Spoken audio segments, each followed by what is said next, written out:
Clinton's Kitchen. It's the first time I'm gonna do a voiceover because it's a special episode. It's the first month of my channel. Happy 1 month. And today I'm gonna take you through the process of making smoked meat.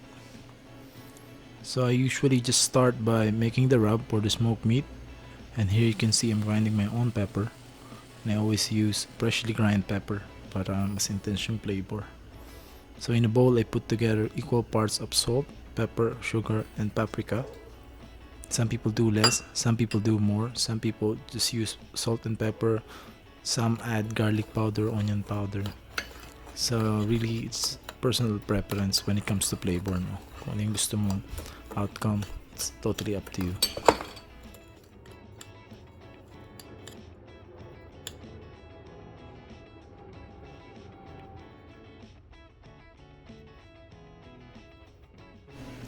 And now we're gonna go to our meat. This one is an Angus beef short plate. What we'll do here is tatanggalin lang natin yung mga excess fat niya and yung silver skin. So when trimming any meat, or especially if you're removing fat, it's best if it's chilled or half frozen para mas madali tanggalin yung mga taba, no? And it's a must to have a sharp knife when doing this.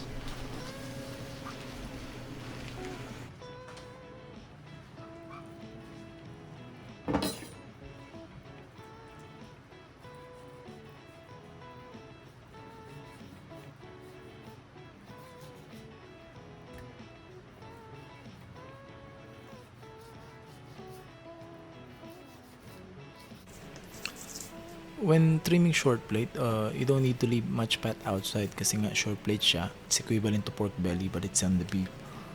There's a lot of fat in between meat, so you don't need to worry about it getting dry.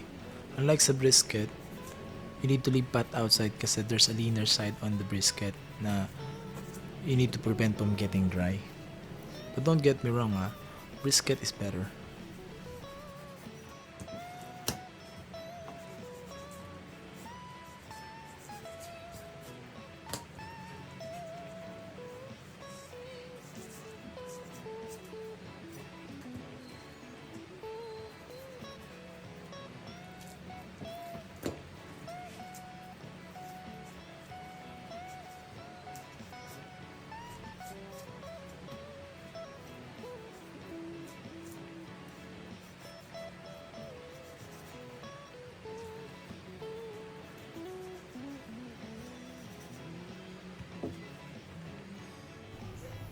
And now that we're done with it, it's time to put the rub. So when I'm putting rub, I always use my hand. I prepare it this way. Some people use shaker, but me personally, I always just use my hand because that way I'm more in control. And I feel the rub come out of my hand, and mas natatansya ko kung gaano karami yung dapat kong ilagay, no? Because it's different on every meat. May mga meat na makapal, na mas manipis.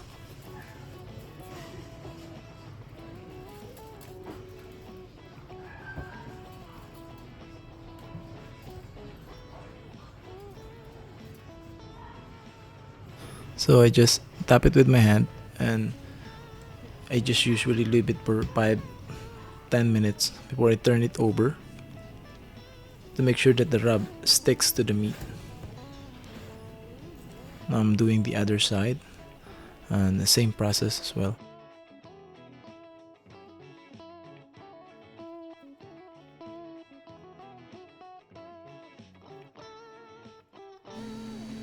After this, we're gonna go to our smoker and start preheating it. In my smoker, I use a combination of charcoal and santol wood for flavoring.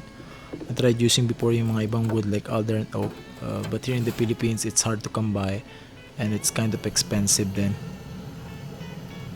We have santol naman or kaimito that is locally produced and sustainable naman dito sa Pilipinas, kaya yun ang ginagamit ko. Flavor wise, they are not bad, they're actually nice and something that we are very familiar with. As you can see here, I'm just torching it to get the fire started.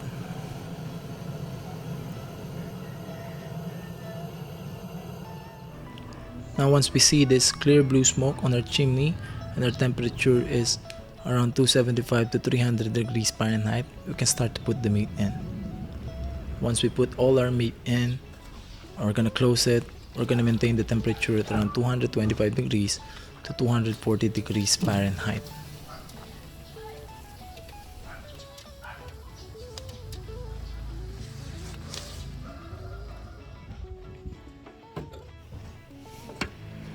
After that, I open it every hour to spray it with a mixture of apple cider vinegar and water, equal parts, just to keep it moist and prevent the edges from getting too crusty. Every time I open it, other than just spraying it, I also check for color and temperature, checking the internal temperature of the meat using an infrared thermometer. When the internal temperature reaches around 165 to 170, it's time to wrap it.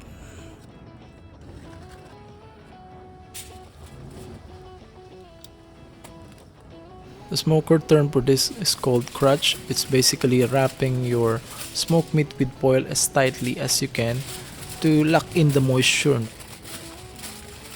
Now you see earlier that we smoked the meat bare, no, wala siyang balot. It's just to gather the flavor ng smoke and to develop na rin yung smoke ring and the bark outside the meat. Now we're wrapping it to lock in the moisture and to continually cook it till tender.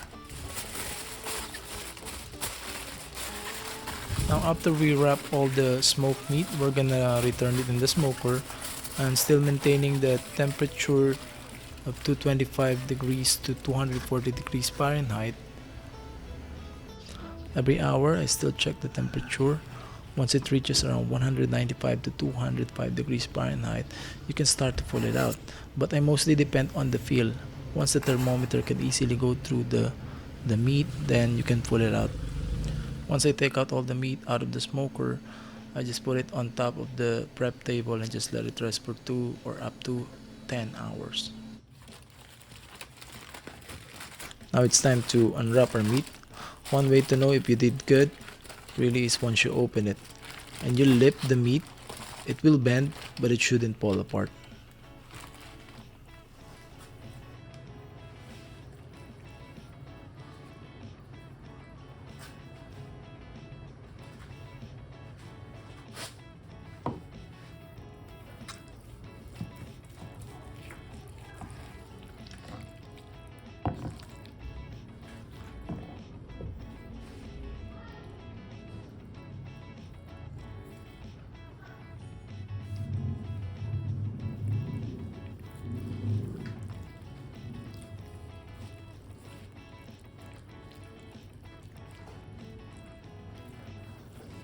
Now this is what they call the bend test. You should be able to lift a slice of meat with just your finger.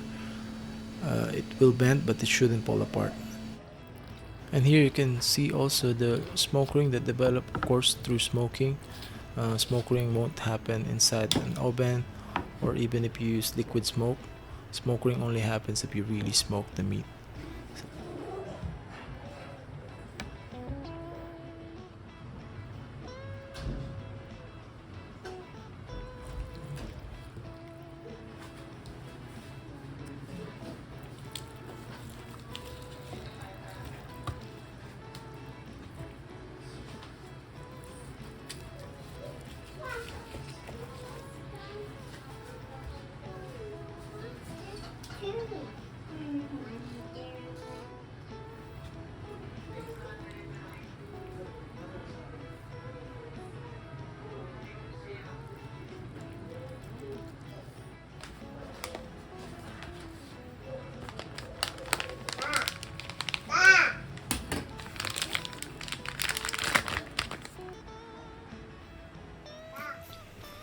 Now it's time to vacuum our meat.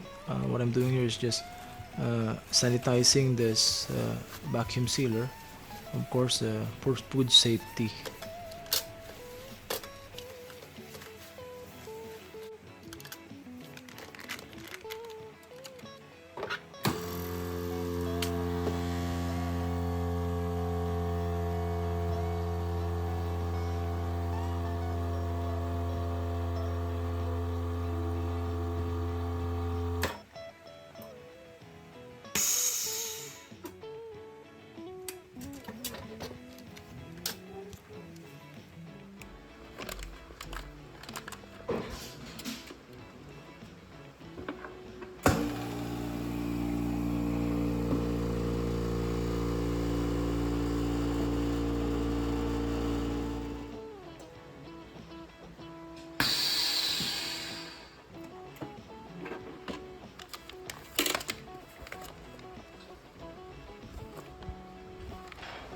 Now I just arrange it in the food pan, and this one will be stored in the freezer.